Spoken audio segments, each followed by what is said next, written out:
Machinery rollovers are the leading cause of farm-related deaths for rural youths in Canada.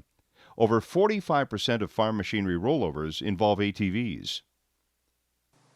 Planning and preparation can reduce the crushing risks of off-highway vehicle use. Per capita, Canada is now the largest ATV market in the world, and Alberta leads the provinces with more than 22,000 ATVs purchased annually. Off-highway or all-terrain vehicles cannot be driven legally on public roadways and are defined as any motorized mode of transportation built for cross-country travel. Included are quad bikes, argos and other amphibious vehicles, snowmobiles, swamp buggies, and other low-tire pressure vehicles, and dirt and motocross bikes. In Alberta, operation of an ATV or OHV is prohibited on any highway. The definition of highway in the Traffic Safety Act includes any thoroughfare, street, road, trail, avenue, parkway, driveway, viaduct, lane, alley, bridge, trestleway, boulevard, sidewalk, or ditch. The Traffic Safety Act of Alberta also states children under 14 years cannot operate an ATV on a highway, and children under 14 years cannot operate an ATV on public property unless they're supervised by an adult who is 18 years of age or older. The supervising adult must either occupy the passenger seat of the ATV or be following in close proximity. The Alberta Traffic Safety Act does not require the operator of an ATV to have an operator's license when operating off-highway or on private land. But unless an ATV will only be driven on private property, they must be registered and insured. The Alberta Traffic Safety Act does not require a helmet, but strongly recommends wearing one when operating an ATV. In Alberta between 2002 and 2009, there were 113 ATV-related deaths. There are more farm-related rollover deaths among 14 and 15-year-olds than any other age of youth in Canada. Over 45% of farm machinery rollovers involve ATVs.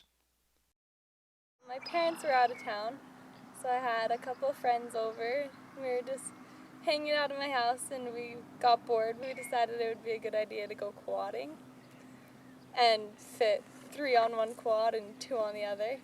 And we were driving down my driveway, which is a gravel road, and we were racing the other quad to see who could go faster.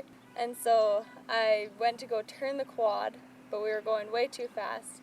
So my friend kind of fell off the back, and our quad flipped 4 times, and I went underneath of it, and I smashed my head on a rock.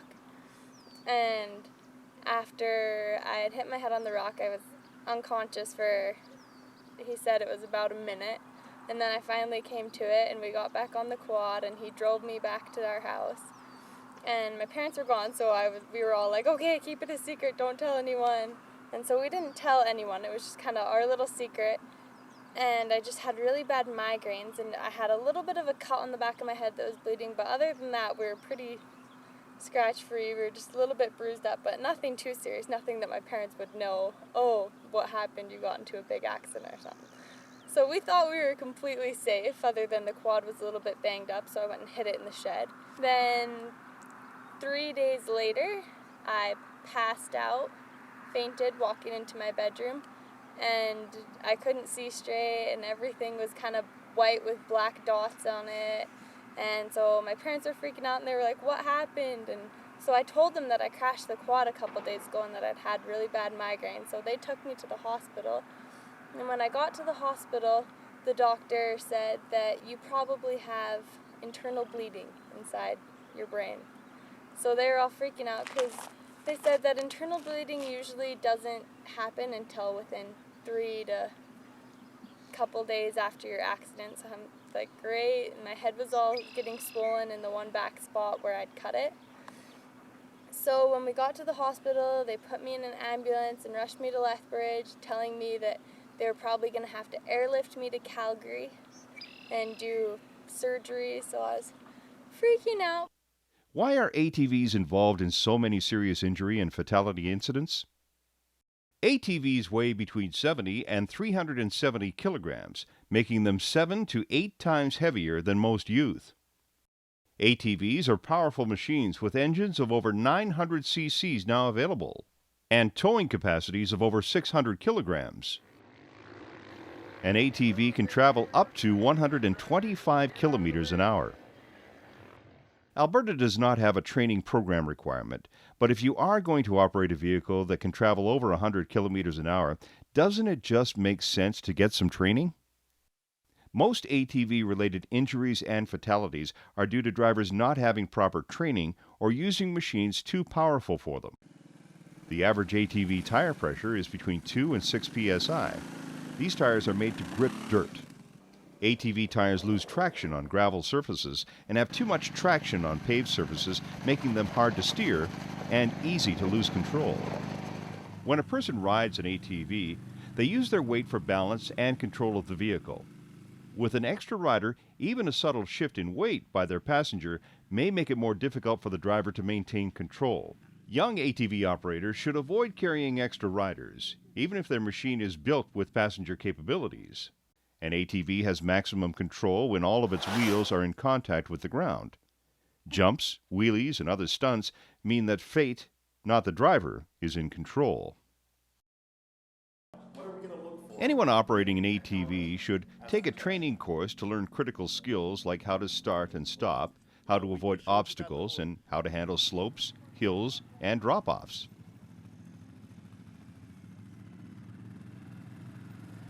Anyone operating an ATV should ride the right size machine. 6 years of age and older, under 70 cc. 12 years of age and older, 70 to 90 cc. 16 years of age and older, over 90 cc. Over 90% of youth under the age of 16 that are injured on ATVs are driving ATVs that are too large for them. But how do you know if a machine is too big or too small for you? Clearance between ATV seat and inseam while standing on the foot pegs. To stand up and properly absorb shocks through their legs when riding over rough terrain, ATV operators need between 8 and 15 centimeters of clearance between the ATV seat and their inseam. Proper clearance also keeps the seat from hitting the operator during a rough ride, which could possibly throw them over the handlebars. Number 2, upper legs. The upper portion of your leg, from about the top of your knee to your hip, should be about horizontal. This position is best for rider control of the ATV. Number 3, foot length. Check to see that they can brake correctly. Lock the heel of their right shoe against the foot peg or in the proper position on the running board. The rider should be able to depress the foot brake with a simple downward motion of their foot. Number 4, grip reach. When sitting normally on an ATV, a rider's elbows should have a distinct angle between their upper arm and their forearm. This position gives the rider the ability to steer and balance correctly. If the rider must completely straighten out their arms to reach the grips, the ATV is too big for them, and they will have a difficult time turning the handlebars. If when holding the grips the rider's elbows are at less than right angles, they're too large for the ATV. This position makes steering and maintaining balance difficult. Throttle reach. Riders should sit comfortably in a normal operating position. Then with their right hand, they should check to see if their thumb can easily operate the throttle. This position ensures a rider good control of speed and handling. Riders should then turn the handlebars to the extreme left and right positions, while again checking to see if their thumb can easily operate the throttle. Number 6, brake control. Riders should sit comfortably in a normal operating position with their fingers straight out. Check to see if the middle finger extends beyond the brake lever. If your finger does not extend far enough, your hand is too small to have good stopping control. Riders should also check to see that their thumb can also reach the engine stop switch. Anyone operating an ATV should know their ATV. Always read the labels that are on the ATV. Make sure they know what each label means. No one under 16. No two people. No drugs. No highway use. And use safety gear. Also, every rider should take a few minutes to read the owner's manual and become familiar with all options before they ride. The ATV owner's manual will give load instructions. An unbalanced ATV can easily roll over. ATVs have high centers of gravity and low tire pressure, making them easy to flip. Anyone operating an ATV should wear proper safety gear. The most important piece of safety gear for ATV riders is an approved motorcycle helmet. When selecting a helmet, all ATV riders should choose one that meets standard D230 of the Canadian Standards Association or the standards of the Snell Memorial Foundation or U.S. Federal Motor Vehicle Safety Standard 218 and bears the DOT symbol. This one will work out good. So you can go ahead and try it on. Any helmet should fit the rider snugly, and the chin strap should always be fastened. ATV riders should always wear a helmet. A brain injury can change a life forever. So it was a third-degree concussion that I got when I hit my head. So I can't play any of my sports anymore. I used to play basketball, soccer, volleyball, and can't play sports because if I get hit in the head, it could cause severe brain damage. So no helmet, nothing, shorts and a t-shirt. A rider must be able to see clearly to ride safely. An object such as a rock, branch, or even a bug can not only be distracting, but can also cause permanent eye damage.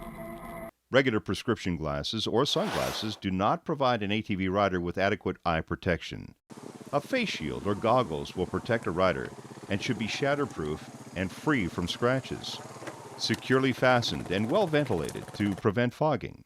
Tinted for bright days or clear for night riding. Good gloves prevent scrapes and bruising and protects hands from the cold. Off-road style gloves, available at any motorcycle dealership, provide the best combination of protection and comfort. Over-the-calf boots with low heels to prevent your feet from slipping off the footrests are a good choice. Off-road style motorcycle boots offer the best protection for feet, ankles, and legs.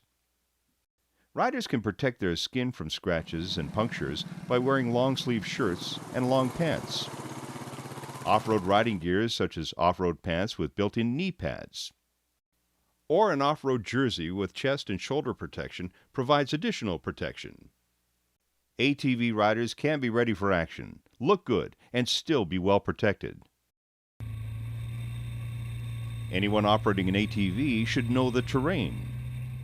If a rider uses the same trail over and over, chances are there will be few surprises. But if riding in a new or unknown area, many hazards can be difficult to see. Tall grass can hide obstacles. Any debris that can be seen should be removed.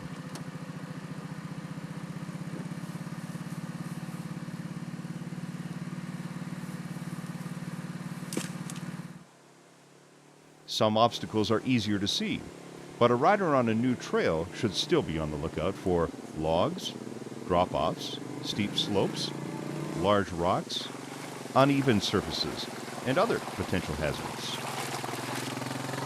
Poor visibility due to time of day or weather can increase risk. Never ride in the dark. Darkness makes it difficult for you to identify obstacles. Darkness also makes it difficult for others to see you. Machinery rollovers are the leading cause of farm-related deaths for rural youth in Canada, and over 45% of farm machinery rollovers involve ATVs. Planning and preparation can prevent ATV-related injuries and fatalities.